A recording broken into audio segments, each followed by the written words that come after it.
Singapore has set an aspirational target to qualify for the World Cup by 2034. If your kid wanted to be in that starting lineup, what would he or she need to do? Train when they're young, enroll in the club's youth academy, work their way through the ranks, make their debut and win trophies, and then qualify for the national team? Sounds very simple, right? If only it were that easy.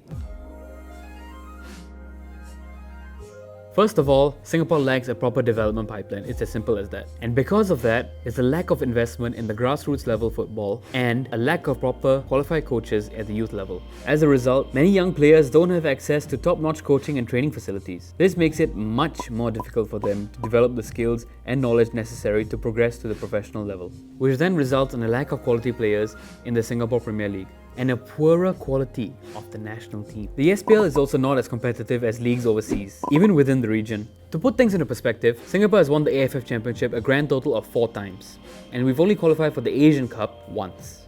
And that's only because we hosted it in 1984. If you cannot even qualify for the Asian Cup, how to qualify for World Cup? The lackluster league also results in weaker recruitment. It's no surprise that the SPL has been struggling with low attendance and a lack of support. I would say the Singapore Premier League itself is facing some of its biggest challenges for the past decade or so. Okay, especially with the lack of fans and such. We have good clubs, we have good players. Okay, and there are dedicated fan groups in most of the clubs itself. But why is it that it is at this state right now? We don't have enough local clubs here in Singapore. I mean, out of all the 9 that's upcoming in this season itself, 2 are foreign clubs. Okay, and 1 is a developmental club itself. So basically, you're down to only 6 local clubs, and each club maybe have about 20, can register up to 25 players. So I mean, basically, you just do the maths itself. Is how are we going to develop the players from an SPL club?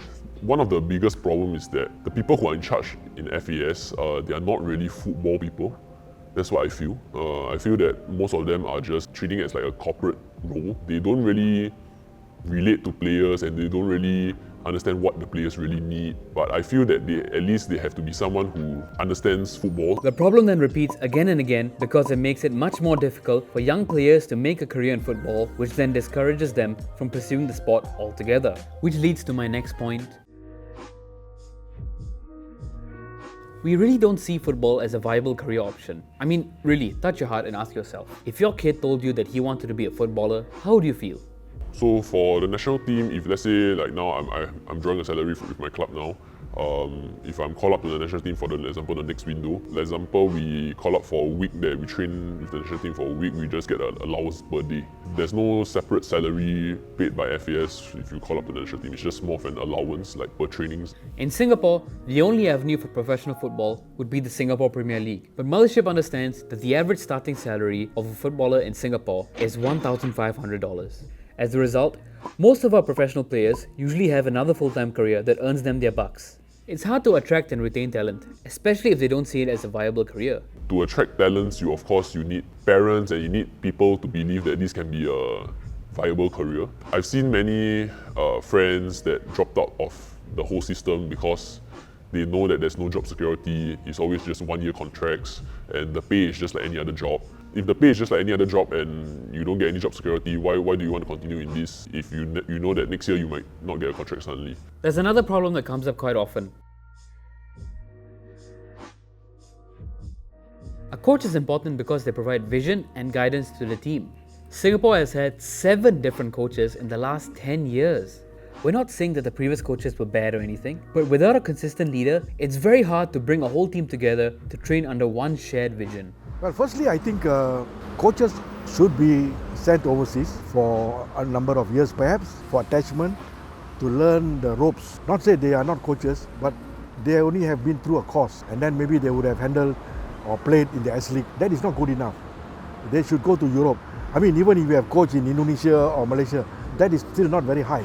Learn the ropes, get the experience, the knowledge, and then come back and share that with the team, with the players. Then the players will improve, that's for sure. Because now, whatever it is, your knowledge and experience is limited. So that means the players will only get to a level where they've already got the maximum out of you, right? Now how to go further. So I think that is also one area that we need seriously to look into. Take Japan, for example. Many Japanese coaches were sent abroad to learn the ropes of managing a team. Household names such as Gary Lineker, as well as famous managers like Arsene Wenger, were invited to the Japanese league to play, allowing eager Japanese players and coaches to learn rapidly. demonstrating JFA's knowledge that the quickest method to achieve success on the international stage was to learn from the more experienced and better foreign footballers. And their success has paid off. Japan has qualified for the World Cup multiple times and has won the Asian Cup 4 times. So, can Singapore qualify for the World Cup? Probably not. But if they follow these steps, then maybe got chance. Maybe only. We don't have a footballing culture. We have other priorities. For example, education is important, defense is important, right? I don't think parents really think that through sports and especially football, you can earn a good living, good life. This can be achieved by providing more training and development opportunities for coaches. From there, we will slowly start seeing results, and then, only then, will we finally see our footballing culture emerge in its full glory. Okay, I give you warning first. These are only some of the issues that Singapore football faces and some of the solutions. At least this is based off the people we talk to. So it definitely doesn't cover everything. And on the bright side, Singapore has seen some sort of positive change. In March 2021, the government launched the Unleash the Raw program, which aimed to raise the standard of Singapore football as a whole. It was a comprehensive program that included a national football curriculum, scholarships for players to play overseas, and strengthening developmental pathways from a young age. So, will all of this help Singapore qualify for the World Cup? I guess we'll see how it plays out. I think every one of us are involved. The fans, right? The players, the coaches, the parents, the schools, all right, the government especially. And only then I think we can make football the spectator sport number one, as well as also a unifying factor as one united nation of Singapore. Okay, so you see, football is the spectator sport number one in the world. Why? Because FIFA stands for Football is for All. Thanks for watching this video. If you'd like to see more, don't forget to click on the subscribe button and the notification bell.